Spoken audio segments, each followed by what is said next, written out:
para dar paso a la sesión de hoy y también para respetar el tiempo de quienes ya están por acá, vamos iniciando con la presentación. Quiero presentarles a la profesora Lorena Majecha y bueno, ahí si nos ayudas compartiendo. Perfecto, muchísimas gracias. Bueno, la profesora Lorena Majecha es profesional, tiene 15 años de experiencia en proyectos de transformación digital y gestión de riesgo cibernético. Es graduada en Ingeniería en Computación y de Maestría en Seguridad Informática y tiene ambos títulos obtenidos en la Escuela Superior Politécnica del Litoral. Cuenta con diversas certificaciones internacionales para seguridad de la información, ciberseguridad, continuidad del negocio, así como en sistemas de gestión para la calidad y los esquemas antisobornos. Y entre su experiencia profesional puede destacar su contribución al Libro Blanco de la Sociedad de la Información y del Conocimiento, aporte del Mintel para la economía digital y tecnologías emergentes. También fue oficial de seguridad de la información en una de las empresas de la Defensa de Ecuador y contribuyente en las mesas de ciberseguridad del Ministerio de Defensa Nacional, en donde brindó asesoría para la implementación del esquema gubernamental de seguridad de la información, así como una participación en la elaboración de la guía político-estratégica de ciberdefensa. Ha prestado contingente en diversas consultorías para la transformación digital y seguridad de la información para sector público y privado. Y bueno, sin más, bueno, pues es bastante amplia su trayectoria definitivamente. Es coordinadora académica del posgrado en la Universidad Tecnológica Empresarial de Guayaquil, UTEC, para los programas de maestría en Big Data y Ciencia de Datos, Ciberseguridad, entre otras. Organizadora del Bootcamp Nacional para la Protección de Datos Personales, docente para los programas de ciberseguridad, administración pública y dirección de empresas con mención en innovación y competitividad, y también participa como experta única ecuatoriana en ciberseguridad y privacidad de la Alianza Global de Ciudades Inteligentes, que sea del Foro Económico Mundial. Y ahora sí, los dejo con la profesora Lorena Majecha. Gracias, Jessica. Bueno, antes que nada, buenas noches a todos y bienvenidos, ¿no? Vamos a tener un espacio de 2 horas en el cual, pues, la intención es sentar esas claves para la ley orgánica, ¿verdad? Para el entendimiento y luego el cumplimiento. Pero vamos a ver cómo desde el inicio hay cuestiones que parecieran que son como triviales, pero vamos a necesitar desde el principio asentarlas desde lo conceptual. Antes de continuar, igual para los que pueden, este código QR para que lo vayan escaneando. Igual voy a dejar de compartir un rato para enviar al chat, si es que no lo tengo en el portapapeles, déjenme ver. No, sí lo tengo. Por el chat también les estoy compartiendo el enlace, por favor.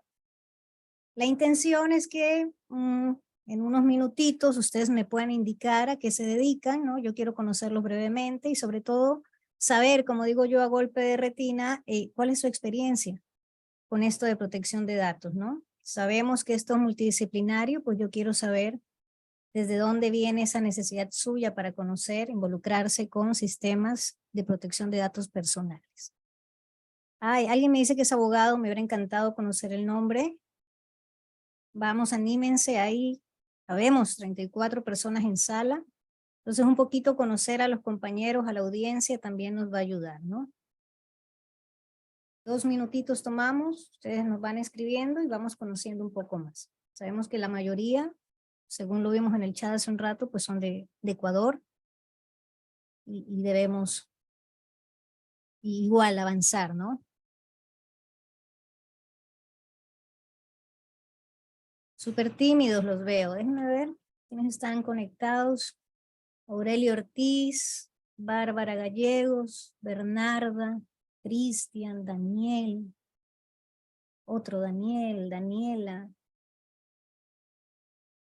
Gracias, Jorge. Fíjense que ya vamos ahí, ¿no? Perfiles legales, perfiles tecnológicos. Sabemos que también puede haber gente de diversos procesos a nivel de empresa. Gente que ya esté empezando en su rol de DPO, también sería válido. Stalin, muy bien, miren. Fíjense que el perfil legal va ganando, ¿no?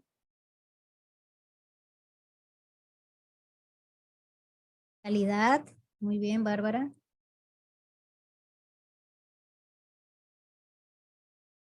Wow, alguien que maneja los datos para sacarles el juguito, para hacerlos hablar.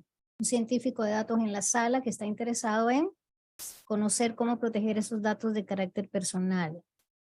El nombre del científico de datos se me queda debiendo, por ahí si puede me lo envía de nuevo. Estamos ya con...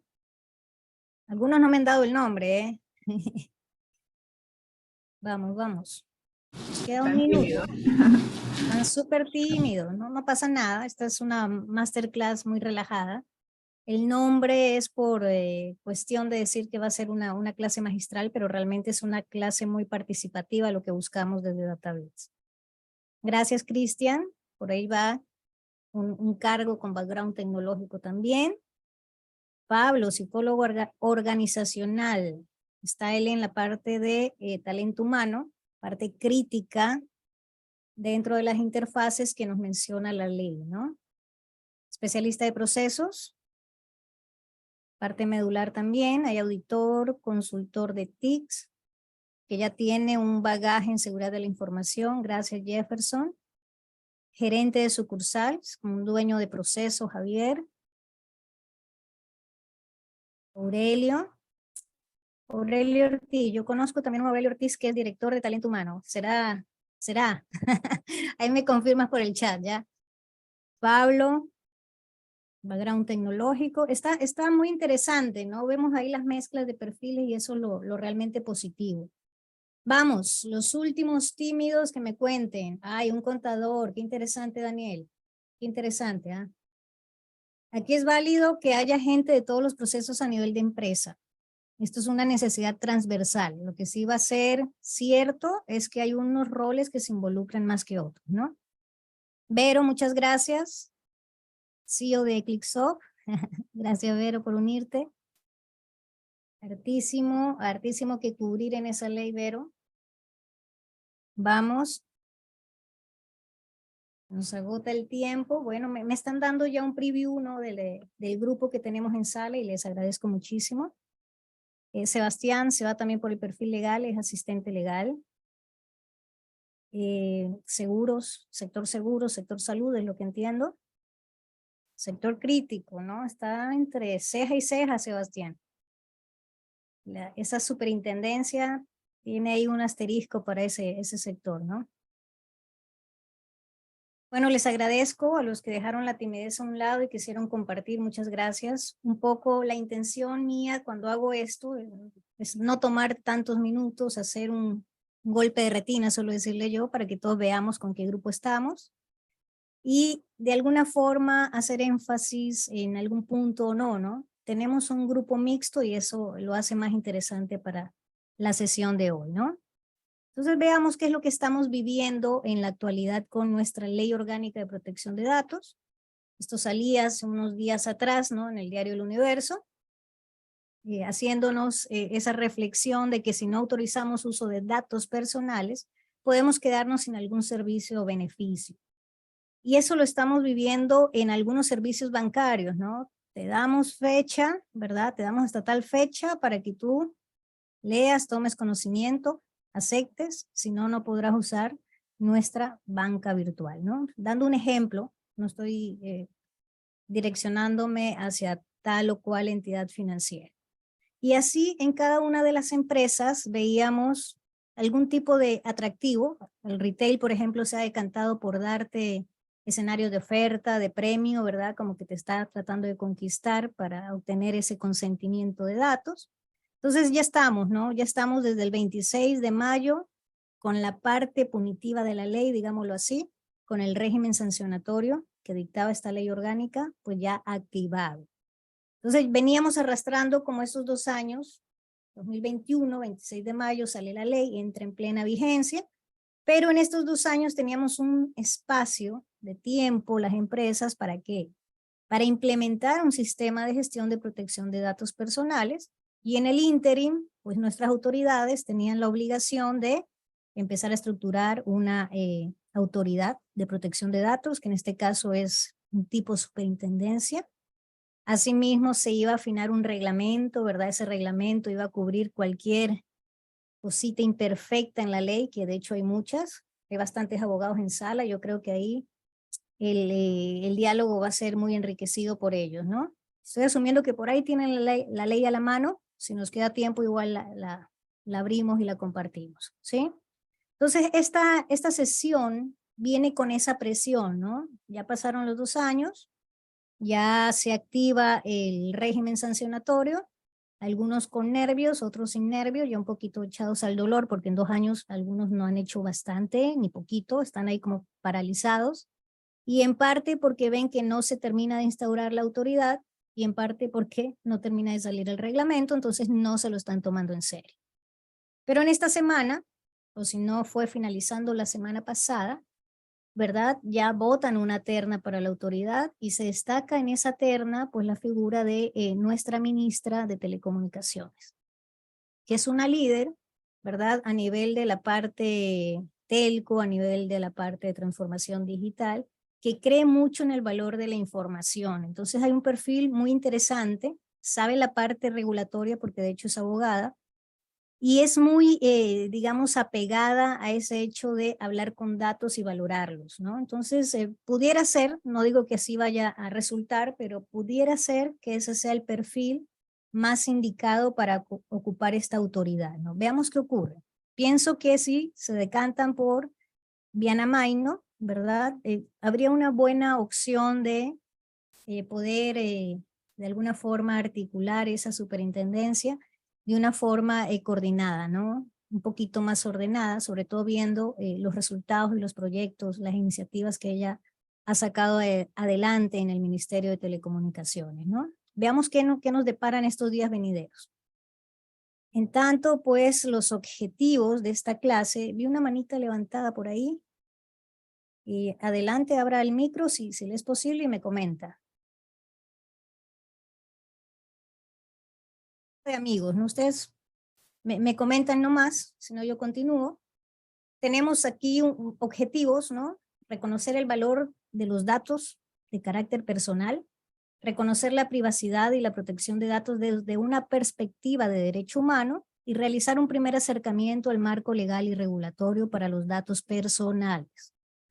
Ojo, que al tener este grupo, no hablo necesariamente del grupo humano que está ahorita aquí conmigo en la sesión, sino al tener ese grupo humano que usted tiene en su organización, sabrá que hay diferentes procesos, sabrá que hay diferentes áreas, diferentes cargos, diferentes competencias, diferentes fortalezas, y hay un cierto conocimiento o desconocimiento en términos de la ley.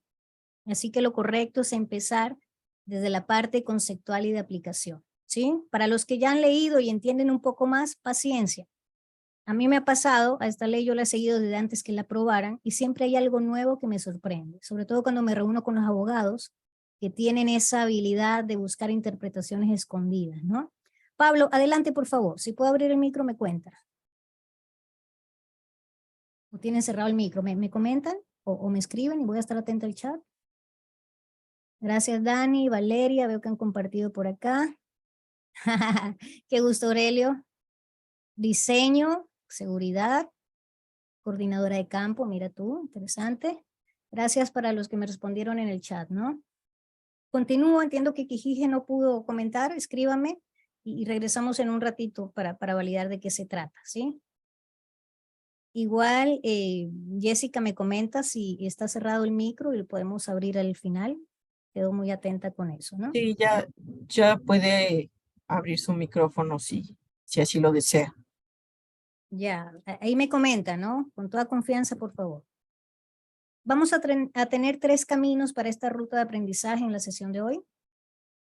A secas, el valor de los datos personales, la mirada desde el derecho humano y el marco legal y regulatorio que está justamente en torno a este tipo de datos. ¿Sí? El valor de los datos, en general, antes de que los clasifiquemos como dato personal. A estas alturas de la vida, pues estamos ya grandes y sabemos que nada es gratis, ¿sí? Y durante muchos años hemos disfrutado de un correo gratuito, ¿sí? Yo he tenido correo gratuito desde que salí del colegio, hace algunos miaus, ¿verdad?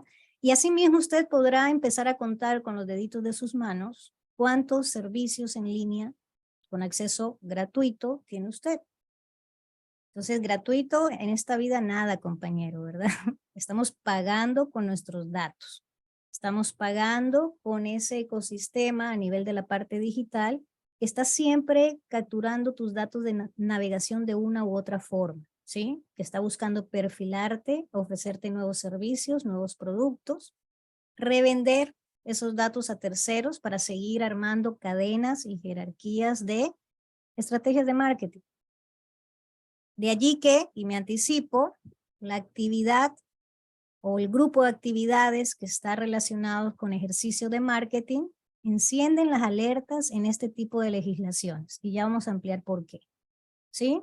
Pero en todo caso, esos datos que generamos a nivel de nuestras empresas, porque usamos sistemas de información, plataformas en línea, o de repente esos sistemas viejitos que no hemos podido cambiar hace años, que solo se ejecutan en la red de nuestra empresa, pues también me están generando datos. Y llegamos a un volumen tal de datos que hace algunos años ya, muchos años de hecho, 15, 20 años, ya dijimos formalmente, estamos en la era del Big Data, ¿cierto? El problema con estos datos que generamos de manera inescrupulosa muchas veces, de manera exagerada, pues es que a lo mucho usamos el 20% de los datos. Ahí está una denominación para esa data oscura, data basura que no usamos, que está ahí, llenando espacios en los servidores de nube, llenando espacio en los equipos de nuestra empresa, ¿verdad? Pero la intención es noble en principio cuando lo orientamos a la operación de la empresa. Queremos, de hecho ya es una tendencia a nivel mundial, de que las empresas empiecen a tomar decisiones basadas en datos, ¿sí? La famosa filosofía data driven. Entonces eso está bien. Las cifras a nivel del volumen de datos que se proyecta, por ejemplo, para el 2025 es ridículamente grande, ¿no? Estamos hablando de una medida llamada zettabytes. Años atrás, cuando pensábamos llegar al terabyte, dejando a un lado el gigabyte, nos parecía increíble. Hoy un zettabyte pues equivale a 1.000 millones de gigabytes. Haga usted la relación, ¿no? 181.000 millones de gigabytes es lo que se espera proyectar en data generada de aquí al 2025, tomando los servicios de nube, ¿sí? Y asimismo, los curiosos, si ustedes indagan un poquito, ahí les estoy dejando algunas fuentes, si indagan un poquito, los datos que se generan en un minuto de estar navegando en internet también nos dejan abrumados, ¿sí?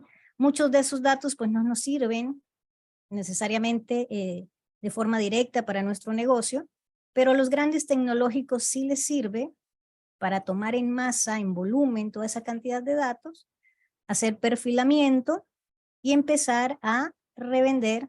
Estoy usando el término muy burdo, de manera muy descuidada, ¿no? Hay unos negocios, hay unos esquemas de negocios que se hacen con nuestros datos y caemos en una monetización de los datos en donde todo el mundo se enriquece, pero nosotros ni nos enteramos, ¿no? Entonces pasan los años y esto empieza a llamar la atención de muchos. Pero mientras eso ocurre, la empresa, nuestras organizaciones, dicen que chévere, mis datos, tengo muchos datos dentro y fuera de mi organización, puedo contrastar mis datos con los de la competencia, ¿verdad? Tengo mucho. Tengo macrodatos, tengo big data. Y yo puedo hacer ejercicios de inteligencia de negocio, business intelligence, donde voy a ser capaz de realizar comparativas de cómo mi operación ocurrió en un enfoque de postmortem. Ya pasó, comparo, me fue bien, chévere, me fue mal, lloro, veo el correctivo y repito, ¿no? Pero viene el business analytics, que tiene una potencia mayor a la hora de gestionar algoritmos para hacer que los datos hablen, ¿verdad? Es una forma más bonita de mencionar la minería de datos, por ejemplo. ¿Y qué es lo que ocurre?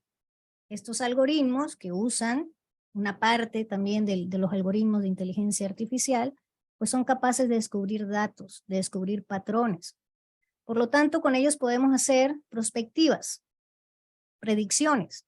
Y en el momento en que soy capaz de predecir con cierto porcentaje de acierto qué es lo que me va a ocurrir, me arriesgo un poco más como negocio. Juego más con mis niveles de riesgo si es que me quiero lanzar a botar un nuevo producto o servicio. Y para yo llegar a ese nivel en donde bajo la incertidumbre en una decisión de empresas, pues debo tomar muchos datos. Y no solo los datos de mi operación, necesito tomar los datos de mi cliente. porque a él le quiero vender. Quiero saber sus preferencias, quiero segmentarlo, quiero saber si yo hipotéticamente lanzo una nueva vertical de negocio, un nuevo servicio, qué sé yo, él va a estar interesado. Quiero predecir su comportamiento hacia un servicio que yo le doy, y en ese afán, pues, me llevo por delante todos sus datos y no me importa nada, ¿sí? Ese es un escenario muy cercano, al punto tal que tenemos grandes empresas de analítica de datos, muchas veces funcionando para terceros, y tenemos el caso de la banca, en donde incluso las áreas de analítica de datos son parte de sus áreas, ¿no? Y es un área muy importante. Pablo, sí, lo veo con la manita levantada, adelante.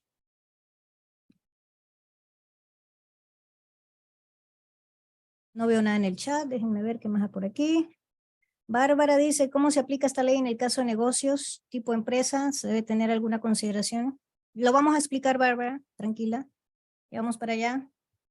Ahorita estamos entendiendo esto, ¿no? El valor del dato. Ya sabemos que se monetiza, ya sabemos cómo se genera. Lo interesante es que ya no solo usamos tecnología tradicional, estamos siendo muy intensivos con la tecnología disruptiva, ¿no? Y tecnologías disruptivas, pues hay algunas, ¿no? Blockchain, Internet de las cosas, gemelos digitales, la parte de inteligencia artificial, que pues está ahorita con una cuestión mediática bárbara gracias a ChatGPT y estos chats, ¿verdad?, de redes generativas. La cosa aquí es que en el momento en que estas tecnologías se usan contra los datos, porque los sistemas para predecir necesitan ser intensivos en el uso de los datos, pues vemos que generan datos porque nos lo están proporcionando, porque hay sistemas que están observando datos, grabando videos, etcétera. Otros que se están derivando a nivel de predicciones, ¿verdad? A lo mismo que cuando los inferimos. Entonces, fíjense cómo diversificamos. A partir de datos que generamos podemos tener otros más por inferencia incluso. Y el dato suelto y por volumen, sabiendo que por principio, por convención, se usa solo el 20%, ¿verdad? Al no tener una estadística clara, pues lo tomamos casi que como verdad, decimos al menos el 80% de los datos no los sometemos a ningún algoritmo, no nos hablan, ¿verdad? Y tener tanto dato suelto no me sirve de nada hasta que lo conectamos y es capaz de darme información, ¿sí? Y en el momento en que hay información que le hace sentido a mi core de negocio, diré que estoy teniendo conocimiento de mis operaciones y mi capa de decisión va a mejorar, ¿no? Y si llego a nivel de sabiduría empresarial, pues estaré llegando a ese nivel deseado, una ilusión para muchas de las empresas ecuatorianas, pero que sabemos que las grandes multinacionales, los gigantes, ¿verdad?, gracias a tener buenas prácticas en la parte de datos, pues de una u otra forma lo van consiguiendo. O por lo menos están coqueteando con este último nivel y se mantienen muy firmes en la intención de tener conocimiento de su empresa a partir de los datos, ¿sí? Entonces, sin duda que el dato es importante y el dato de carácter personal más importante porque me está hablando prácticamente de mi cliente, ¿sí? Pero en el contexto mundial hubieron algunos puntos de inflexión, ¿sí? Nos interesa qué pasa, nos interesa recordar qué pasó en ese 2013 cuando Edward Snowden, un especialista de la agencia secreta estadounidense, revela, ¿no?, que hay todo un entramado, un espionaje masivo prácticamente, que violentaba la parte de privacidad de los ciudadanos americanos y prácticamente de los ciudadanos de los aliados norteamericanos, y obviamente había otro tipo de espionaje para los que se consideraban países enemigos, ¿no? Y habían pues unos marcos a nivel de seguridad de Estado que tenían los estadounidenses luego de lo que pasó con las Torres Gemelas, y se había venido abusando de manera sistemática de ello hasta que lo denuncia este señor Snowden, dejando filtrar mucha información, ¿sí? Se empieza a hablar por primera vez en todos los países de esto de la privacidad. ¿Hasta qué punto un país puede llegar a ser invasivo con esa parte? ¿Sí? Más reciente, Cambridge Analytics, 2016, una empresa que brindaba servicios de analítica de datos basado en algoritmos novedosos, evaluados por ellos mismos en la parte de ciencia de datos, que perfilaba a usuarios de la red social, particularmente de Facebook, y empezaba a aplicarles una serie de algoritmos que ayudaba a segmentar de manera muy precisa a los usuarios de la red. Y en base a eso, pues, le hacía propuestas, le hacía llegar publicidad en las redes sociales, pero este era marketing político, ¿no? Y se dice que fue muy dirimente en el momento en que se elige a Donald Trump. Los invito a que lean este caso completo porque cuando hablamos de ciberseguridad, por ejemplo, es un caso obligado que analizamos. Sirve para la parte de privacidad, sirve para la parte de análisis de redes sociales. Es un caso muy completo, ¿no? Y con un fenómeno que hace un impacto social que antes no lo veíamos. Llegado a ese punto, sabemos que los datos tienen un valor tal que es capaz, un dato sometido por un algoritmo, es capaz de terminar siendo decisivo en una elección presidencial, ¿no? Bueno, y tenemos también muchas tecnologías emergentes. Nosotros, países en vía de desarrollo, ¿verdad? Les decimos emergentes, pero ya hace mucho rato salieron. Yo prefiero particularmente decirles disruptivas, ¿no? Y entre más usamos y adaptamos tecnología y nos hacemos más intensivos en su uso, mencionándoles aquí aquellas que usan datos, ¿no? Big Data, Data Mining, Data Analytics, el Internet de las Cosas, drones, globos aerostáticos, inteligencia artificial, los protocolos de blockchain, neurodatos, etcétera, pues cada vez que hacemos ese uso de tecnologías estamos generando más datos y colateralmente estamos ampliando una superficie que los especialistas de ciberseguridad solemos decir el área vulnerable o la superficie de ataque. Hay más oportunidad con una tecnología más que estemos usando de que también nos ataquen por ahí. ¿Sí? Ese es el contexto, la importancia del dato. Les dije iba a ser rapidita esa primera parte. Y ahora vayámonos, les pido por favor, y disculpas a los abogados de la sala, probablemente ustedes ya tengan asimilada esta parte, pero es necesario que el resto de la empresa entienda. No ha pasado antes por nuestras organizaciones que debamos mirar un proceso desde una mirada de derecho humano. ¿Cómo es eso? ¿Verdad? La empresa es egoísta por naturaleza, la empresa cuida de su beneficio, de su revenue, de su ganancia, ¿verdad? Entre paréntesis, cuida del empleado, pero sabemos que eso también es discutible. ¿Estamos de acuerdo? Ahora viene una ley que le dice a esta empresa, epa, por cumplimiento legal, de ahora en adelante no te vas a preocupar solo de ti, te vas a preocupar de un tercero, que no tiene nada que ver, más allá de la relación comercial, ¿verdad? O de la relación laboral, no tiene nada que ver con tu negocio. En sentido de procesos, como que no está ahí, tu cliente no es parte de tu proceso. Tú le agregas valor a él cuando le vendes un producto o un servicio. Y a ti te importaba por la relación comercial. Ahora te va a importar porque es un ser humano y debes cuidar que no le estés afectando un derecho o una libertad. Entonces por ahí se la ponen como que nueva a la empresa porque no es natural. No es espontáneo estar pensando en el cliente como qué derecho humano le estoy atropellando. ¿Sí me explico? Entonces partamos justamente de lo que habíamos mencionado, ¿no? Privacidad. En el contexto más amplio, ¿no? Tenemos aquí justamente al señor Snowden, frase célebre de él, decir que no te preocupa la privacidad porque no tienes nada que ocultar, es como decir que no te preocupa la libertad de expresión porque no tienes nada que decir.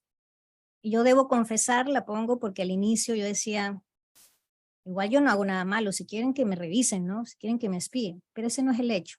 Lo privado es lo privado y es parte de una persona y nadie debería estar forzándote a nada más, ¿no? Y eso va para los gigantes que brindan servicios a nivel del Internet, así como para las empresas que a través de sus diferentes canales nos están dando un servicio que contratamos, ¿sí?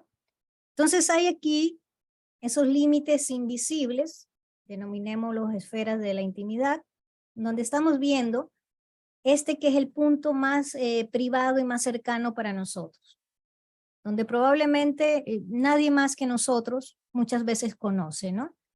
Y alguna cuestión de enfermedad que tiene un carácter de información especial, de dato especial, ¿verdad? La privacidad en sí, mi vida privada, mi entorno cercano, mi familia, mis amigos, Cuando voy a datos personales, pues ya estoy entrando a ese ámbito, a ese dominio, en donde mis datos están viajando porque de repente estoy recibiendo un producto o servicio. Estoy contratando a mi banca, estoy contratando a mi telefónica, y tienen que saber que yo soy Lorena Maecha con cédula tal, y etcétera, ¿no? Necesitan facturarme, necesitan hacerme llegar información, entre esa muchísima publicidad, que no la quiero, que no la pido, pero igual me la hacen llegar. Y tengo una capa más que es la identidad digital, que surge como una consecuencia de estar habilitando los diferentes canales tecnológicos que tenemos para hacer uso de estos servicios, ¿sí? Voy a acceder a mi banco desde la app, voy a acceder a mi banco desde el navegador, aquí conectada en mi laptop, ¿cierto? Voy a publicar algo en las redes sociales porque ayer salí de cine con mis amigos, etcétera, ¿no? Queramos o no, hay una identidad digital que también nos define. Y en cada una de estas esferas vamos a tener datos personales involucrados, ¿sí? Entonces ya se empieza a hacer como un menester de la empresa pensar dónde para cada cliente y para cada empleado estamos llegando a pedirle algún dato de carácter personal. Con el cliente por lo general estamos con pinzas, ¿no? A ver si le pido solo el nombre, la edad, la cédula, pero igual le voy a pedir dónde viven, algo más, ¿no? Si empiezo, ya vamos a ver un ejemplo de lo que se suele pedir de manera exagerada. Pero por el otro lado, vamos siempre a tratar de enfocarlo en estos dos caminos, el cliente y el empleado.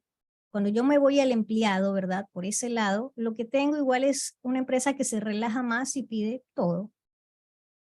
Cómo se llaman tus hijos, dónde vives, qué enfermedad tienes, etcétera, etcétera, ¿verdad? Prácticamente la empresa conoce todo de nosotros.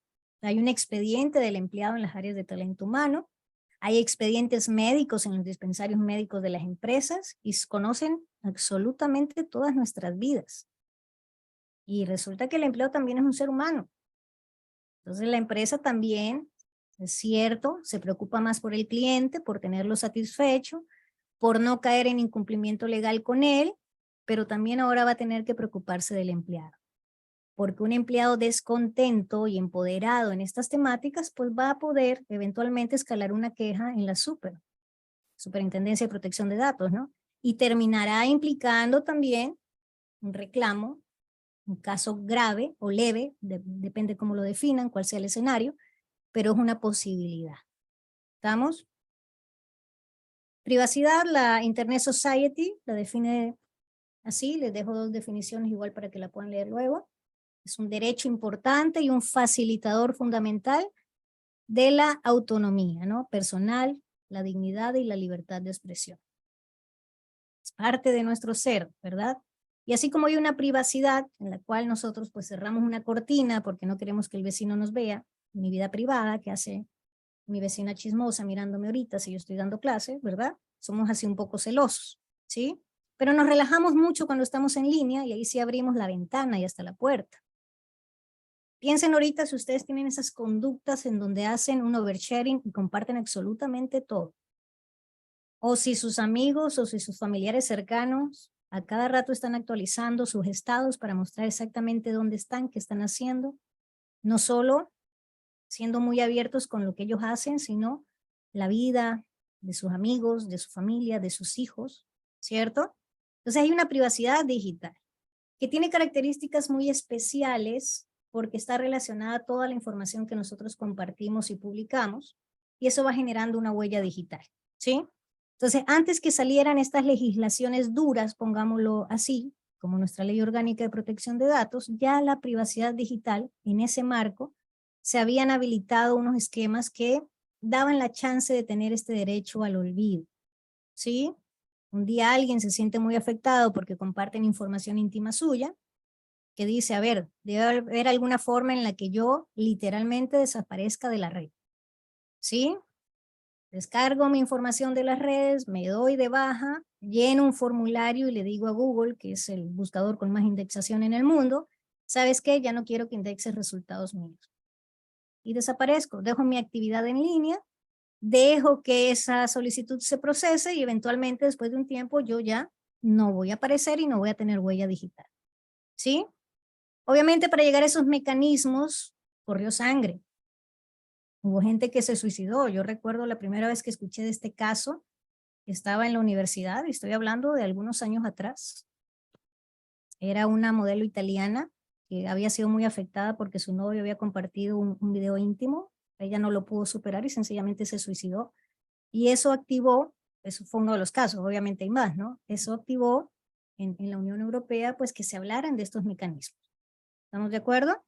Aquí les estoy dejando algo más de la huella digital.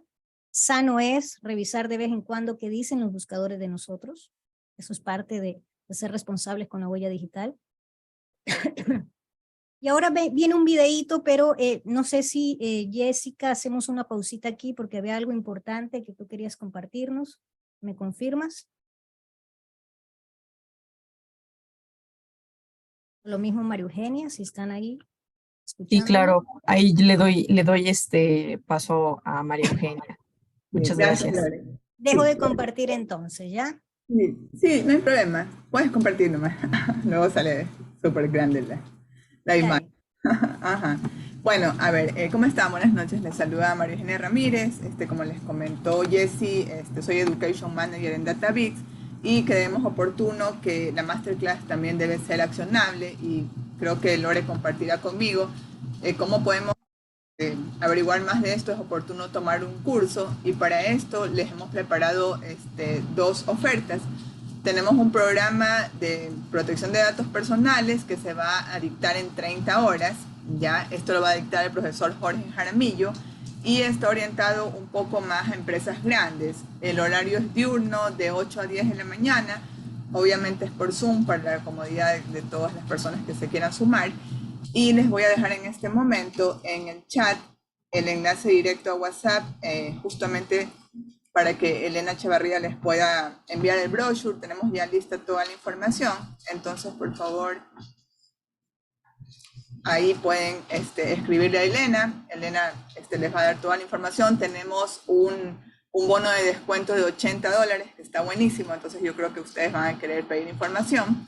Y la segunda oferta que les tenemos es el curso de protección de datos personales, que justamente es con Lorena, que nos acompaña. Muchísimas gracias, Lore.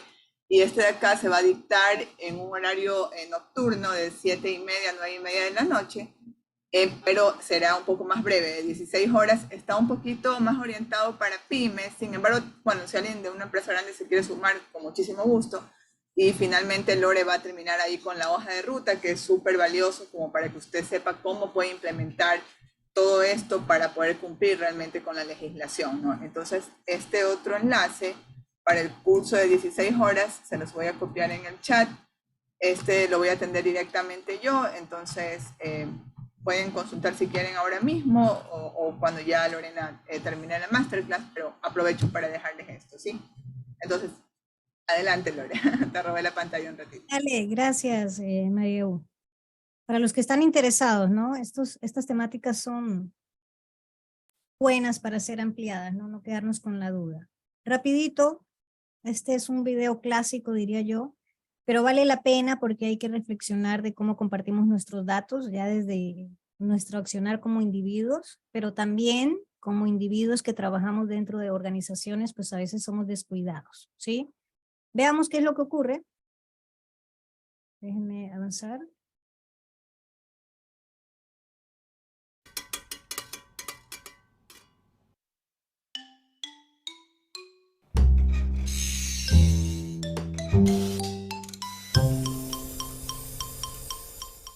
Cometemos 3 errores. El primero es infravalorar la cantidad de información que producimos cada día. El segundo es despreciar el valor de esa información. Y el tercero es pensar que nuestro principal problema es una agencia distante y superpoderosa que se llama NSA. Y es verdad que la NSA tiene el mayor acceso, los mejores recursos, las mejores herramientas, pero no les hace falta nada de eso para espiarnos a nosotros, porque nosotros lo tenemos todo ahí, vivimos en casas de cristal. Este es Malte Spitz, es miembro del Partido Verde Alemán, y en 2009 Malte le pidió a su compañía telefónica que le mandara todos los datos que tenía sobre él. Y la Deutsche Telekom, que era su compañía, le dijo que no. 2 demandas más tarde le mandaron un CD con un Excel de 30.832 líneas, como guerra y paz, pero 3 veces. Este documento interminable comprende desde septiembre de 2009 hasta febrero de 2010. Tiene exactamente 6 meses. Y no es casual, tiene 6 meses porque en verano de 2008 la Unión Europea presentó la Directiva de Retención de Datos, donde se exige que cada compañía telefónica con más de 10.000 clientes guarde los datos de todos sus clientes durante un mínimo de 6 meses y un máximo de 2 años. A Malte le dieron 6 meses como diciendo, esto es todo lo que tenemos porque nos obliga la ley. Probablemente le deben 1 año y medio. Entonces Malte, que no podía leer máquina, se lo mandó a un semanario que a su vez contactó con una agencia de visualización de datos para hacer algo con esto, ¿no? Entonces ellos cogieron estos datos de Deutsche Telekom y otros datos de Malte que eran públicos, como por ejemplo de su cuenta de Twitter o de su blog. Y con esto hicieron este mapa que estáis viendo ahora, que más que un mapa es como un diario automático y terrorífico de la vida de Malte. Podemos ver cuándo va en tren, qué es lo que está haciendo ahora mismo, cuándo se para, dónde se queda, cuándo va, cómo va, cuánto tiempo está, cuándo está comiendo, cuándo está durmiendo, como ahora mismo, cuándo coge un avión, quién le llama, cuánto tiempo le llama, quién le manda mensajes, qué mensajes. Lo vemos todo. Esto está en la web, ¿eh? Lo podéis ver. El motivo por el que pasa esto es que Malte tiene un teléfono en el bolsillo que cada 5 minutos hace un ping a la antena que tenga más cerca y le dice, ¿tienes algo para mí? ¿Tengo algún correo? ¿Tengo algún mensaje de WhatsApp? ¿Ha pasado algo en el mundo? Levantad la mano los que tenéis un teléfono en el bolsillo que hace lo mismo. Entonces, nuestros teléfonos cada 5 minutos están diciendo, estoy aquí, ahora estoy aquí, oye que estoy aquí. Y esto es lo que pasa. Y esto no tiene precedentes, esto no lo teníamos antes. El equivalente directo es esto que tenéis ahora en la pantalla. Esto es el perfil de una persona vigilada por la Stasi durante años. Es como una servilleta, ¿no? Con 46 post-its ahí que incluyen a su tía, el lechero, el cura de su parroquia. Esto son 5 minutos en la vida de Malte Spitz. Y esta información es automática. Y lo peor es que esto es solo la información sobre Malte, pero Malte está rodeado de gente como nosotros, con teléfonos como el suyo, que están produciendo la misma información. Y esa compañía los ve todos. Este es una foto de mi compañero Juan Luis Sánchez, es una foto del 15M. Esta plaza está llena de móviles. ¿Quién está en la plaza? Casi como si pusiéramos un cordón alrededor, ¿no? Con nombres y apellidos. Y no solo sabemos cuándo han venido, de dónde han venido, con quién vienen, con quién se van, a quién llaman. Lo sabemos todo sobre ellos. Sabemos incluso si están en el 4º piso o están abajo en la plaza. Esto es como ve esa foto un algoritmo de análisis de tráfico. Y aquí ya empezamos a ver un poco cosas chulas, ¿no? Vemos que no toda la gente que está en la plaza es igual. Hay gente más importante que otra. Entonces, si tenemos control sobre estas, digamos, telecomunicaciones, sobre esta red, podemos hacer cosas como, por ejemplo, apagar los nodos de esta plaza. Es decir, aislar a las personas que reúnen a todos los demás de todos los demás. También podemos hacer lo que hizo el gobierno de Ucrania hace 1 año y medio y mandarles un mensaje que ponga, queridos usuarios, ha sido usted registrado como partícipe en una manifestación ilegal masiva. No nos comportamos igual cuando sabemos que nos vigilan. Desde Jeremy Bentham sabemos que la mejor manera de vigilar a una población es que no sepan cuándo les están vigilando y cuándo no. A Malte, en esos 6 meses, le estaban vigilando el 78% del tiempo. Y estamos hablando solo de nuestros móviles. No estamos hablando ni de nuestros ordenadores, ni de las cámaras que hay en la calle y en las tiendas y en los escaparates y en los aeropuertos y en los trenes y en donde quiera que estemos y que no vemos. No estamos hablando de los radares de las carreteras, que registran más que si nos pasamos de velocidad. No estamos hablando de lo que tenemos en la cartera. ¿Cuántas chips de identificación personal tenemos en la cartera? Tenemos muchos. Tenemos el DNI, el carnet de conducir o el abono transporte, tenemos la tarjeta de crédito, de débito, de puntos, la tarjeta de puntos del supermercado. Hace 20 años, la base de datos personal más grande del mundo no la tenía la NSA y no la tenía la Stasi, pobrecita. La tenía Walmart, la cadena de supermercados estadounidenses. ¿Por qué? Porque cuando te dan una tarjeta de puntos, tú lo que estás haciendo es decirle a una empresa quién eres, dónde vives, cuánto ganas, en qué te lo gastas, qué comes, cuántos hijos tienes, cuándo te vas de vacaciones, cuándo te pones enfermo. Y todo con la esperanza de que dentro de 6 meses o de un año, si te gastas mucho dinero, te dan un tupper. Y no es distinto de lo que hacemos en la red. Porque Deutsche Telekom es una empresa legítima y europea que tiene que obedecer la ley de protección de datos, igual que Telefónica. Telefónica aquí tiene que obedecer leyes de protección de datos, pero las empresas, no es lo mismo con las empresas que nos hacen los móviles, que nos hacen los sistemas operativos, que nos ofrecen correos gratuitos, que nos dan esas apps que nos bajamos y que nos piden permiso para un montón de cosas raras y decimos, para algo lo querrán. Lo quieren para venderlo. ¿Para qué quiere Angry Birds tener acceso a tu GPS? Para hacer dinero. A nuestros vigilantes no les importa que no seamos nadie, que no seamos importantes, porque son algoritmos, no son personas, y nuestro perfil es automático, existe aunque nadie lo mire. Y el día que alguien lo mire y te cambia la suerte, tu perfil, tu historial, se convierte en tus antecedentes. Puedes acabar atascado en el aeropuerto de uno de los 75 países donde ser homosexual es ilegal.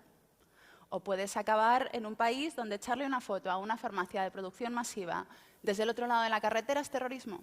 Esto pasa en Estados Unidos. O puedes acabar en Siria, donde le pegan tiros a la gente en la calle, activistas, periodistas especialmente. Puedes acabar en México DF, donde los Zetas tienen acceso a la información de las telefónicas para ver quién contacta con la policía y cortarles la cabeza.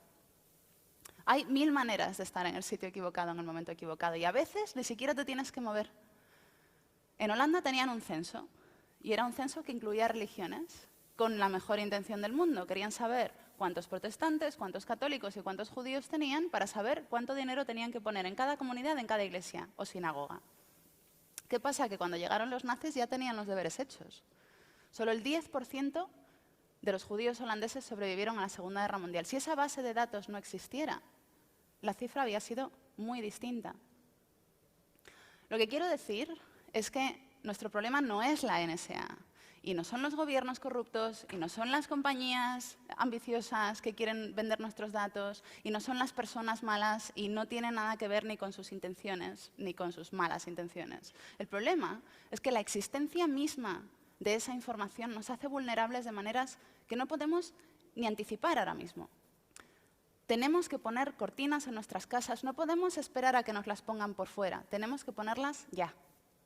Tenemos que empezar a usar criptografía en nuestros móviles, en nuestras comunicaciones, en nuestros ordenadores, empezar a pensarlo bien cada vez que alguien nos ofrece una tarjeta de puntos y decir, no solo por nosotros, porque además este estado de vigilancia es una de las peores enfermedades que tiene una democracia. Así que os convido a llegar a casa, empezar a usar Tor, y si alguien quiere ver lo que estáis haciendo, que pida una orden de registro. Muchas gracias.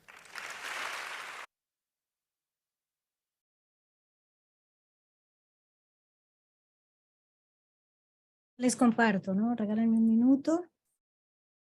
Esa última parte, ¿no? Yo he visto este video ya algunas veces y esa última parte siempre me da escalofríos, ¿no? Nosotros, particularmente en Ecuador, estamos viviendo una escalada de inseguridad, de violencia que no habíamos vivido antes, ¿no? Y saber que desde nuestras telcos, nuestra banca, ¿no? Y pregunten si ustedes han sido al menos candidato a ser víctima de fraude bancario, ¿no? Yo hasta este año pues estaba invicta y este año ya tuve casi que me faltó un pasito nomás para que pudieran acceder a mi cuenta bancaria de manera irregular.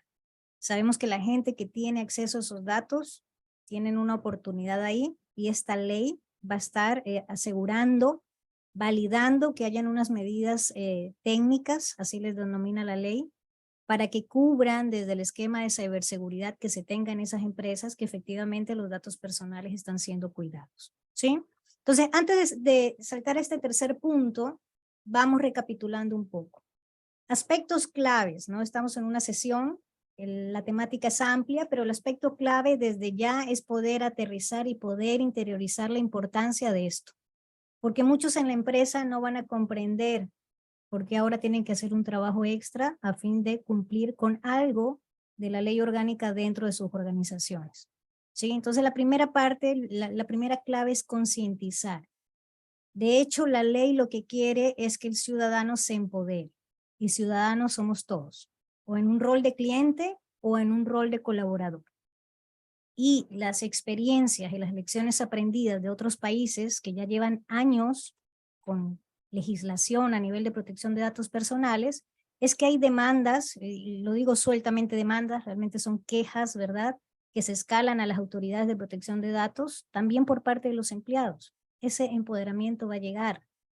Entonces más vale que lo conozcamos. La gente a la interna de las empresas va a tener que entender cómo su rol y su área está interactuando con algún dato personal de cliente, por ejemplo. Van a tener que tener claro a nivel de toda la empresa cómo es el flujo de ese dato personal que se toma, dónde se guarda, dónde es que talento humano interviene, luego dónde es que financiero interviene, y así sucesivamente. Esto es un flujo dinámico. Y ya vamos a ver luego qué ocurre, ¿sí?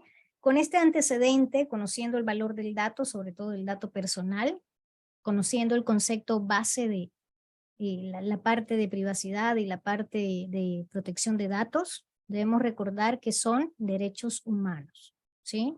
Así fueron catalogados y de hecho se lo hace con una parte previa a que validemos la parte legal y regulatoria ya como un cuerpo legal nuestro, ¿no? Si nos vamos un poquito al pasado, ya había un régimen jurídico internacional en torno a esto.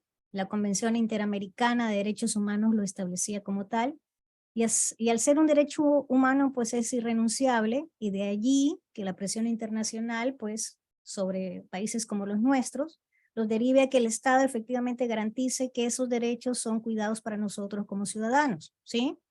Cuando hablamos con los expertos españoles, que ahorita están, pues, ayudando hartísimo aquí en la región latinoamericana, siempre mencionan, déjenme poner el punterito, reflexionan sobre el Reglamento General Europeo, que ellos lo tienen vigente, pero también reflexionan sobre esta Directiva 95, que es como el antecesor de ese reglamento. Imagínense que eso ya estaba antes del 2000, entonces esta gente tiene una experiencia enorme, y de forma tal de que ya tienen como que muy estabilizada y consolidada la aplicación de estos cuerpos legales, ¿no? Primer punto a resaltar, porque tendemos a confundirlo, ¿no? Nos suena privacidad a que es confidencialidad, y no, ojo, la confidencialidad es un aspecto a nivel de seguridad de la información. Entonces lo primero es entender que privacidad y protección de datos personales no son aspectos de la seguridad de la información, son derechos humanos, lo cual, les decía yo, hace que sea pues súper raro, que no resulte natural permearlo en los procesos de la empresa. Cuando hablamos de privacidad estamos hablando de una cuestión más bien reactiva, ¿verdad? Si a un cliente se le transgredió esa esfera de privacidad, pues hay que cruzarla para decir, hey, pasó, ¿no? Sin embargo, la protección de datos personales, como tiene ese dominio, ese ámbito más bien de alguna relación formal, entre comillas, o laboral o contractual, o comercial, etcétera, nos va a permitir, mediante lo que exige la ley, que se desarrolle un esquema preventivo. Y cuando hablamos de esquemas preventivos en la empresa, estamos hablando de una cosa más compleja. Estamos hablando de análisis de riesgos, ¿sí? Y ojalá haya alguien en la sala de los que me dijo que estaba con procesos o con la parte administrativa que comprenda, ¿no? Porque en esos grupos multidisciplinarios que se arman en las empresas para dar cumplimiento a esta ley, de cajón tiene que ir alguien que se haya involucrado con los riesgos empresariales. No es que este va a ser un riesgo más que va a poder articular en una sola matriz.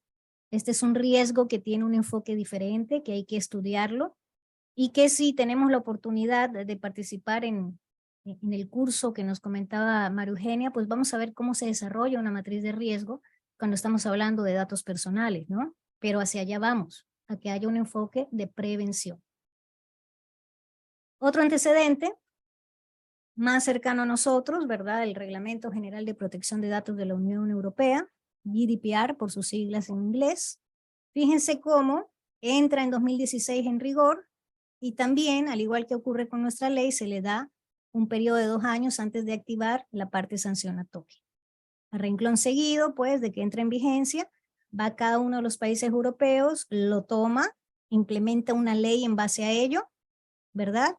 Y va aplicando esas sanciones. Nosotros más bien tenemos el orden jurídico en el sentido de perfeccionar las leyes, en sentido contrario, ¿no? Sacamos la ley orgánica y a fin de corregir imperfecciones de esta, pues vamos a modificarlo a través de un reglamento, ¿sí? Particularidades hay algunas, esta parte la voy a pasar un poco rápido. La cuestión aquí era que la aplicación de la ley tuviera cobertura para esas relaciones inclusive de negocios, ¿verdad? De relaciones comerciales entre negocios, los esquemas business to business, en donde alguna empresa pues está brindándole servicios a otra empresa, y también a la tradicional, a la que nos resulta más natural cuando somos individuos, ¿verdad? De ver que una empresa nos da sus servicios, un business to customer, ¿sí? To customer, perdón. ¿Sí? El GDPR se aplica a ambos. Ya vamos a ver cuando analicemos un poco más la ley, que nuestra ley orgánica, aunque se inspira en GDPR, solamente busca centrarse en la relación entre organizaciones e individuos, ¿sí? Hace una sección particular en la misma ley. Y hay algunas otras, los invito igual a que la lean, va a ser parte obligada, por ejemplo, la parte legal ya conoce mucho de GDPR, pero llama la atención de todo lo que hay, igual por revisar, la parte de extraterritorialidad. Porque sabemos que para poder afianzar, por ejemplo, relaciones de e-commerce, tú necesitas moverte. Y por lo general las transacciones no se hacen en el mismo país. Y si estás transaccionando entre diferentes puntos geográficos a través del ciberespacio, esas fronteras se diluyen, ¿sí? Entonces estos mecanismos en los cuales cada país tiene su autoridad de protección de datos, de alguna forma garantizan que los ciudadanos estén ubicados donde estén ubicados, van a tener un protocolo que se activa para defender sus derechos, ¿sí? Es un poco compleja la cosa, pero habrá el tiempo de analizarlo y sobre todo para aquellas organizaciones que saben que son muy activos con el comercio al exterior, ¿no? Esto lo voy a pasar un poco rápido, que hablamos de las multas, y vayámonos ahora sí a la parte nuestra, ¿no? ¿Qué pasaba antes de que tuviéramos esta ley?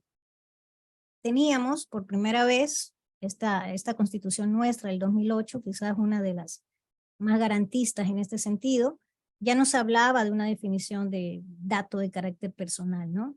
Pero en términos generales teníamos disperso todo lo que se refiriera al dato personal. Algo estaba en esa ley de firma electrónica, la ley viejita que le digo yo, la ley de comercio electrónico, mensajes de datos y firma electrónica. Es una ley que salió por allá en el 2002, pero con tanta buena proyección, yo a mis amigos abogados les digo, no sé de dónde la copiaron, pero está buena. Hasta el día de hoy la podemos aplicar y aunque le hemos puesto algunas modificaciones y algunas adecuaciones a nivel de reglamento, nos sigue valiendo.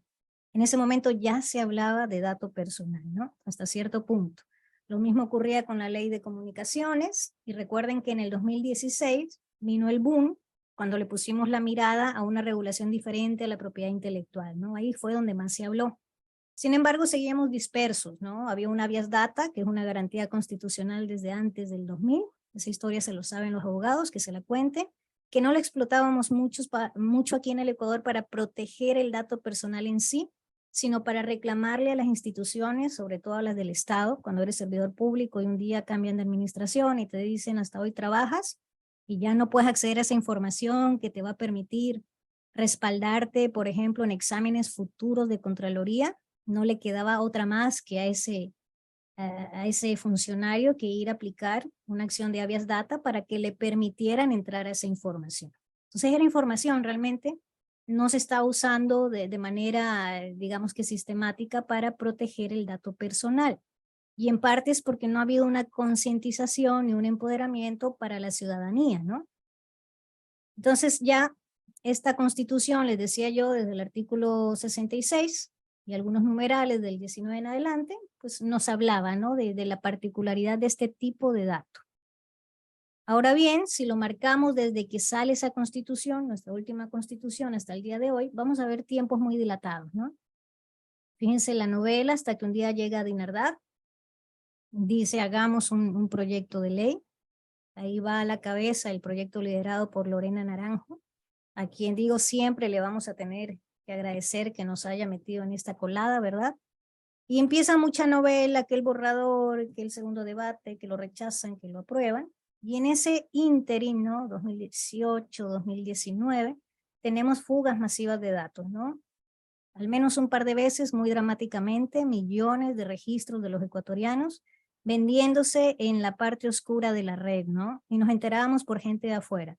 No era de adentro, ¿sí? Venía alguien y nos decía pilas, hay millones de registros de los ciudadanos ecuatorianos vendiéndose en la dark web.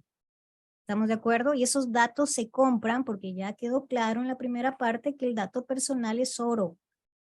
Lo pueden tomar, lo pueden procesar, hay mucha capacidad de cómputo gracias a la nube.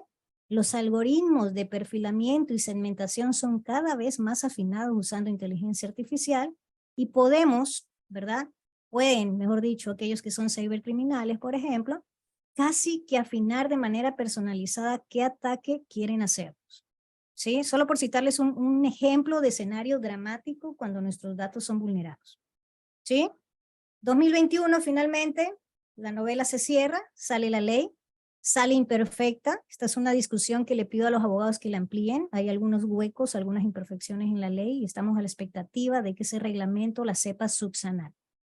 Pero para aquellos que toman de excusa que no hay reglamento y que no hay autoridad posesionada, por lo tanto no hay que cumplir con lo que dice la ley, pues ese es uno de los peores errores que se puede cometer. Hemos tenido 2 años y en esos 2 años hay que demostrar de alguna forma que se ha tomado la iniciativa, porque hay un concepto que te dice responsabilidad proactiva, responsabilidad demostrada. Si a estas alturas, el día de mañana, viene la unidad de control de esa superintendencia y dice, a ver qué has hecho y tú no has hecho nada, o has hecho muy poco, pues esa responsabilidad proactiva y demostrada queda en la nada. ¿Sí? Aquí estamos al presente, no hay un reglamento formal todavía afinado, pero la terna al menos ya está.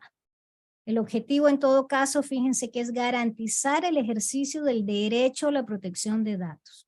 Y eso va a incluir algunas figuras. Vamos a ver que van a haber reglas para la empresa, entre paréntesis, principios, y van a haber derechos que ejercen los dueños de los datos a fin de exigirle a las empresas a las que les dan esos datos, a ver, cuéntame qué haces con ellos, ¿no? Pero antes de esa aplicación, pensando que el ciudadano es un ciudadano del mundo, ¿qué es lo que ocurre, no? Que tengo diversidad de parte legislativa, ¿no?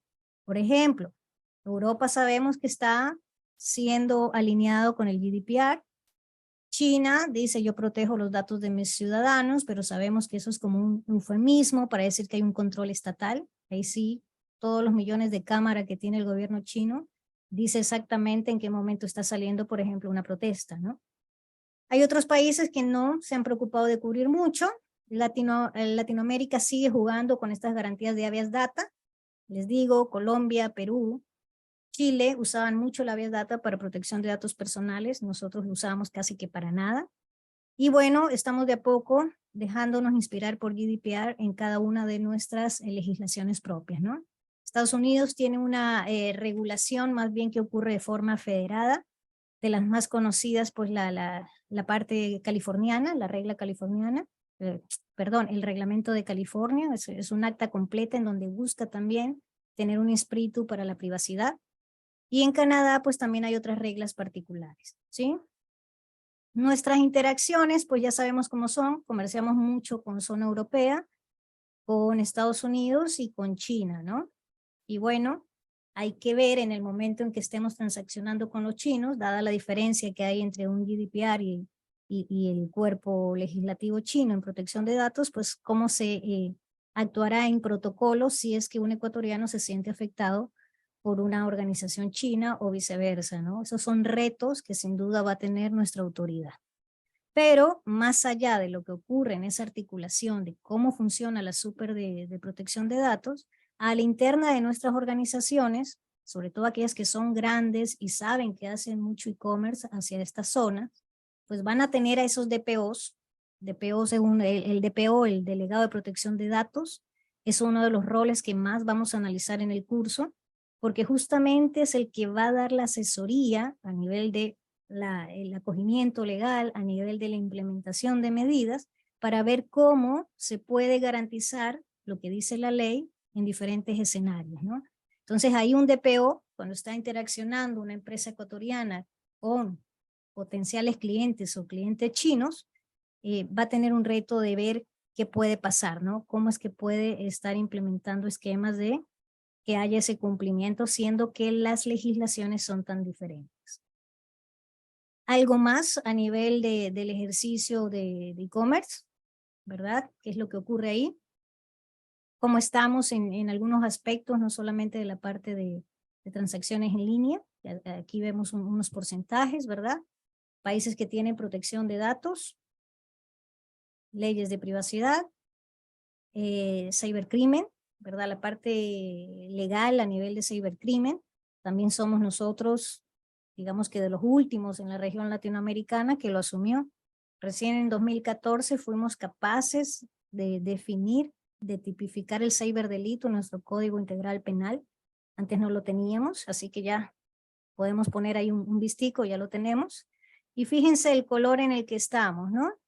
Estamos azul oscurito, en teoría tenemos cubiertas las leyes para estas 4 áreas, ¿no? Ahora, si hablamos de adecuación a nivel legal, pensando en protección de datos, nosotros estamos así, por aquí, recién teniendo la ley, ¿no? Y hay obviamente exigencias porque llegará algún momento en donde esta aplicación legal será un dirimente cuando se quiera llegar a acuerdos, ¿sí? Es que no voy a querer desarrollar negocios con esta persona si es que no tiene, si no se lo considera adecuado para la parte de protección de datos. En parte, por esa presión y por esos rankings que se ponen de qué tan adecuado es un país para la protección de datos personales, es que los gringos de a poco están impulsando la parte de privacidad y de protección de datos. Porque la letra pequeña aquí es que siendo los gringos, ¿verdad? De aquellos que se jactan de ser el país de las libertades, etcétera, etcétera, pues de alguna forma desde el mismo gobierno se ha buscado tener ese esquema proteccionista con los gigantes tecnológicos. De allí que cuando los países europeos que aplican GDPR sancionan a Facebook, a Google, lo hacen solamente para aquellos que tengan geográficamente oficinas en la zona europea. Tienen todo un blindaje para su territorio y más bien hay una presión internacional para que estos reglamentos, estado por estado, ¿verdad?, empiecen a abrirse y empiecen a buscar también mecanismos de activación para la protección de privacidad y protección de datos personales, ¿sí? Nos preocupa, sí, porque nosotros lo veíamos en la parte del mapa de arriba, interaccionamos mucho en el comercio, en la parte comercial, con los gringos también, ¿no? Entonces hay que seguir esto. A algunas empresas les interesará más que otras, pero hay que seguir revisando qué es lo que pasa a nivel mundial. Entremos un poco más en lo que me dice la ley. La ley se centra en la protección del dato, pero ¿qué es el dato personal, no? Termina siendo un concepto amplio, termina identificando, ¿verdad?, a la persona. O sea, cualquier información que termine identificando a la persona directa o indirectamente es un dato personal. Entonces fijémonos que puedo tener algunas categorías en ese sentido y algunas van a ser más sensibles que otras, ¿no? Por ejemplo, y aquí vamos recordando implícitamente esto de las esferas de intimidad, ¿verdad? Voy a ser más celosa con mis datos de salud, ¿verdad?, que con cualquier otra información. No nos gusta tampoco que la gente esté conociendo abiertamente cuánto ganamos, cuánto tenemos en el banco, peor en los actuales momentos, ¿cierto? Entonces hay datos que resultarán más sensibles y en ese sentido hay clasificaciones macro, ¿no? Datos identificativos, públicos, algunos pueden decir hasta semipúblicos, datos patrimoniales, laborales, íntimos, etcétera, ¿no? Hay toda una tipificación bien desagregada que nos da el GDPR y al nosotros inspirarnos, ¿verdad?, desde nuestra ley con ese reglamento los podemos tomar también. ¿Qué nos dice la ley? Solamente por entrarnos un poco, estamos entrando siquiera en la última media hora, o en la última hora, yo creo que 50 minutos aproximadamente. Dejémonos un poco el tiempo de revisar. Una sesión no nos alcanza para revisar la ley, pero hay un foco que debemos poner en la parte de principios, ¿sí?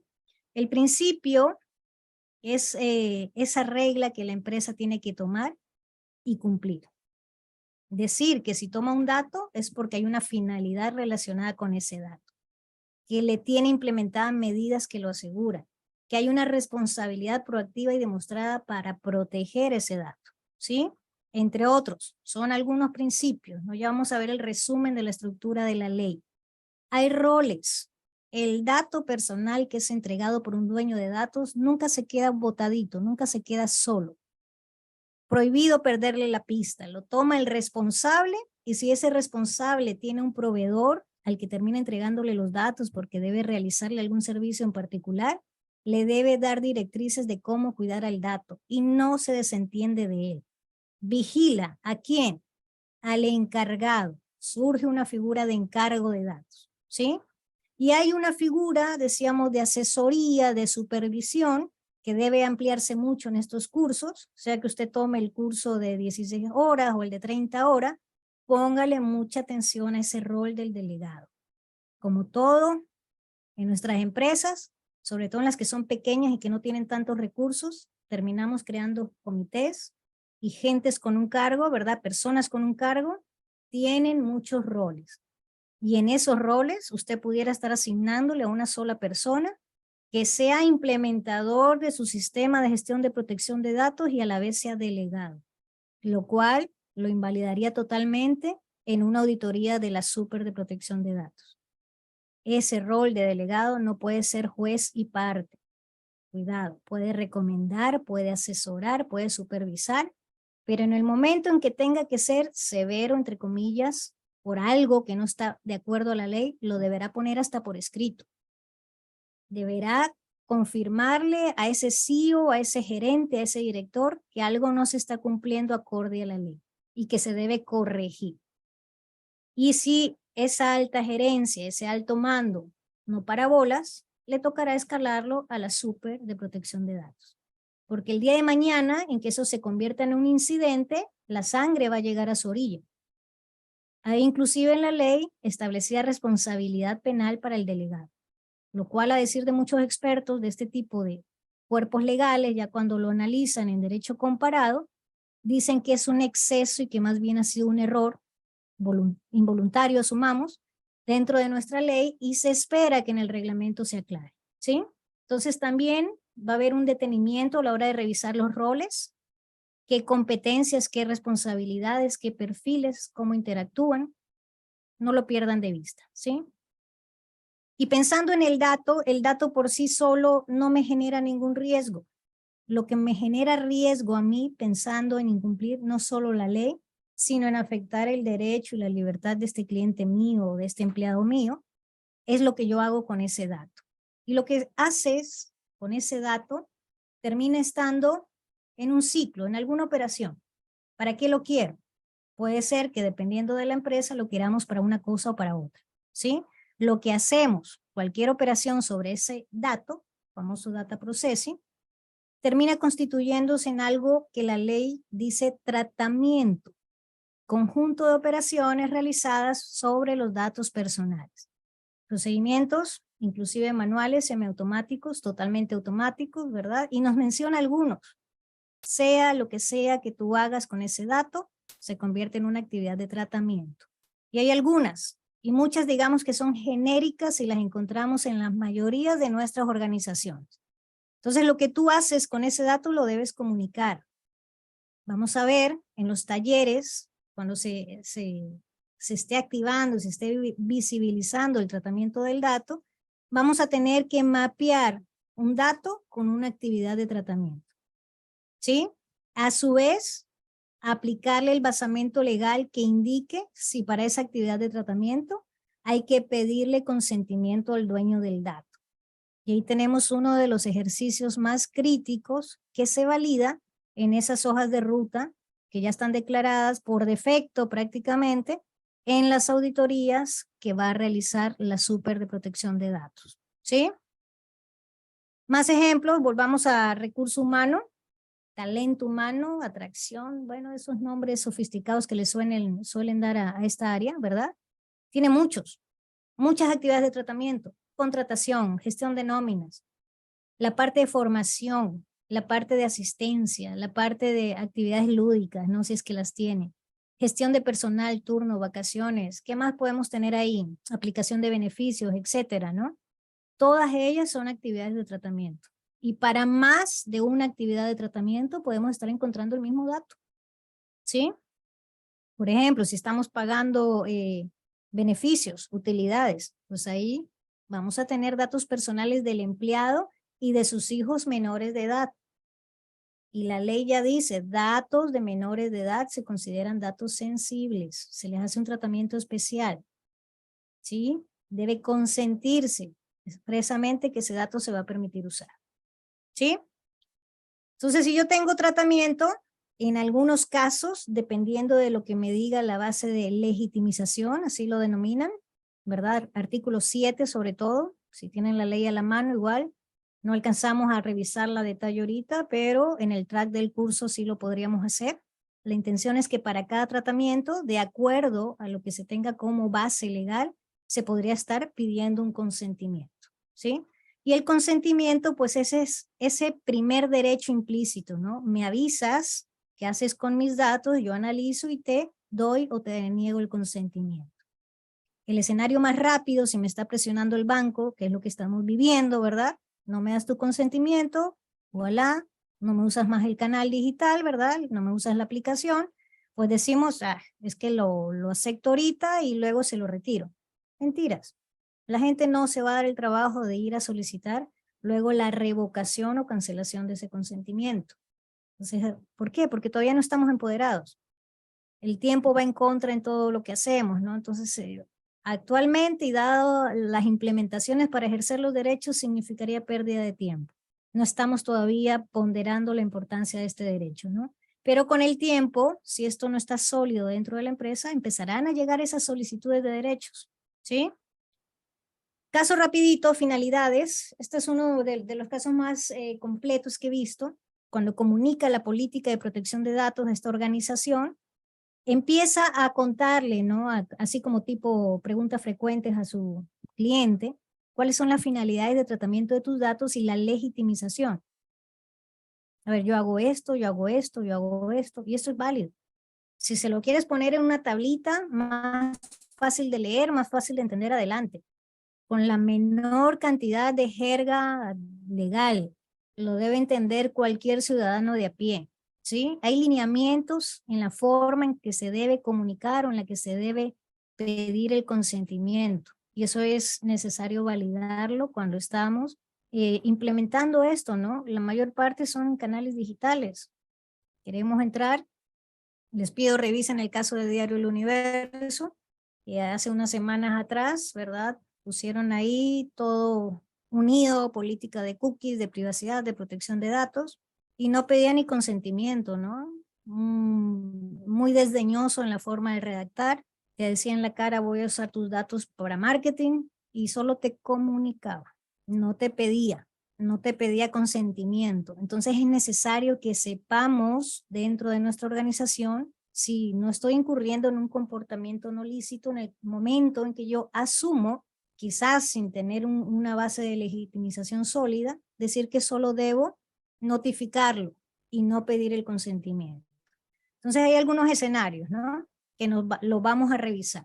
Aquí les dejo uno. Marketing hacemos en todas nuestras empresas y dependiendo de lo que pidamos, pues tendremos datos que son más dudosos en su pertinencia que otros. Ejemplo, si me piden cupos de tarjeta de crédito de hijos, yo sabré que, a ver, cuidado, ¿no? Hasta qué punto sí es pertinente y hasta qué punto no, sabiendo a priori que actividades de marketing deben pedir consentimiento expreso. Y para variar, cuando me voy a la fase de análisis de riesgo, debo hacer incluso hasta una evaluación de impacto. Ya revisaremos qué tan complejo es ese análisis de riesgo, ¿no? Ahora, si es el mismo dato, pero estoy pidiendo un tratamiento diferente, una actividad de tratamiento diferente, por ejemplo, antes para marketing, ¿por qué me tienes que preguntar por los datos de mi hijo? Pero ahora si me vas a pagar utilidades, si me vas a pagar un seguro, adelante, ¿no? Me parece que hay una pertinencia.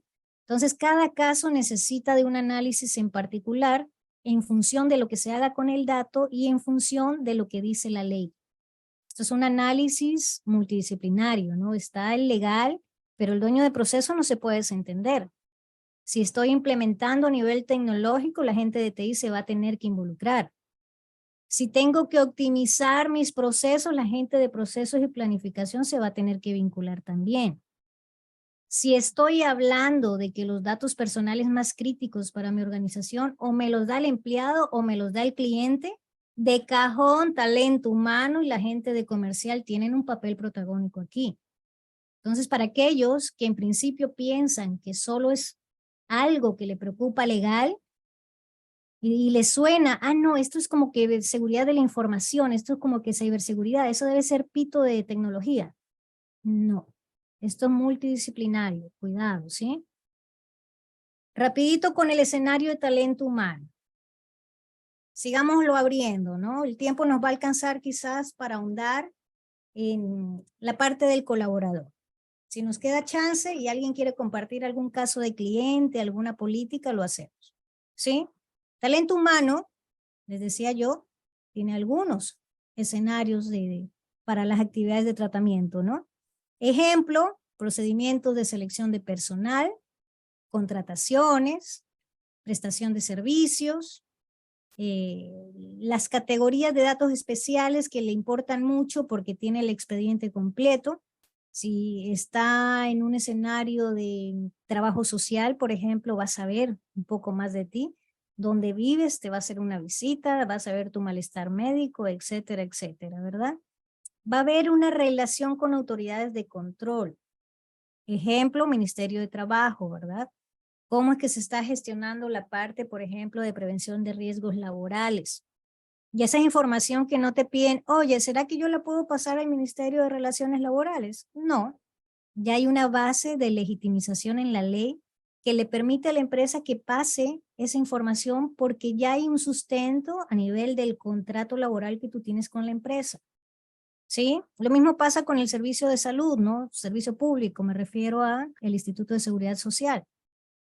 Hay una relación directa, la gente de talento humano tiene acceso al sistema de seguridad social y por ahí no es que te está pidiendo algo, ¿no? Está entrando a validar, está entrando a actualizar. Ojo con eso, ¿sí? Voy a hacer una pausita. Voy a leer. A veces me emociono y me voy de largo. Ay, María Eugenia, yo me fui de largo. 2 horas, ya mismito cerramos entonces. Bueno que me lo dices, sorry. 15 minutos y cerramos, 10 minutos, lo prometo, 10 minutos, ¿ya? Sí, Rosita, todas las organizaciones y las unidades educativas tienen la parte que asusta porque está con datos de menores de edad. Y cuando se trata de datos de menores de edad, estás entrando a los datos sensibles y ahí hay más cuidado. Ahí no solamente la base de legitimización va contra el artículo 7. Hay otro artículo, creo que es el 26, que nos va a ayudar también ahí. Efectivamente, Aurelio, todos esos datos, ¿verdad? Fichas socioeconómicas, salud. O sea, si hay alguien que sabe de nuestra vida, es nuestro empleador. De verdad que sí. ¿Sí? Entonces, talento humano, súper que reprotagonista. Yo cuando hago estos entrenamientos y no veo mucha gente de talento humano, yo digo, el desconocimiento les va a hacer pagar caro. Debe haber gente de talento humano, debe haber gente de comercial asustada en estos cursos. Y bueno, regálenme 10 minutos para no quedarme con las ganas. Les puedo hacer llegar este material igual. Aquí hay algo de los datos especiales que se manejan en talento humano y así, por cada área de la empresa se puede empezar a desmenuzar qué implicaciones tiene la ley, ¿sí? Entonces, sí, hay aspectos claves, obviamente no los alcanzamos a cubrir en esta hora y media aproximadamente, peor en 1 hora. La cuestión es que hay que entender la interacción de los procesos, del dato, del área, para entender cómo aplico esto, la base de legitimización según la ley, poniendo donde el foco, en la actividad de tratamiento que es la que me resulta conflictiva. Y lo digo desde el inicio y no deje que nadie le diga lo contrario. El riesgo no está en el dato personal per se. El riesgo está en lo que hago con el dato y eso por definición de la ley es la actividad de tratamiento. De hecho, por principio, cuando nos vamos a hacer el análisis de riesgo, según este ámbito de protección de datos personales, vamos contra la actividad de tratamiento. ¿Sí? Entonces, aparte de tener claro eso, yo debo asegurar el dato de alguna forma y eso lo hago con medidas.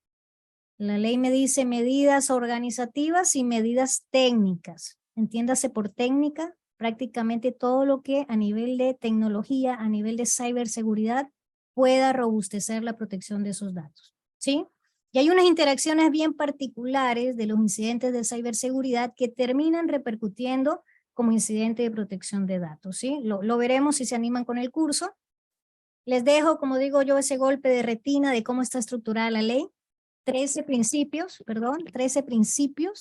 13 puntos de dolor para la empresa por donde el cliente puede ejercer derechos, solicitar, molestar, etcétera, etcétera. Y 11 reglas para nosotros como empresas para cumplimiento, ¿sí?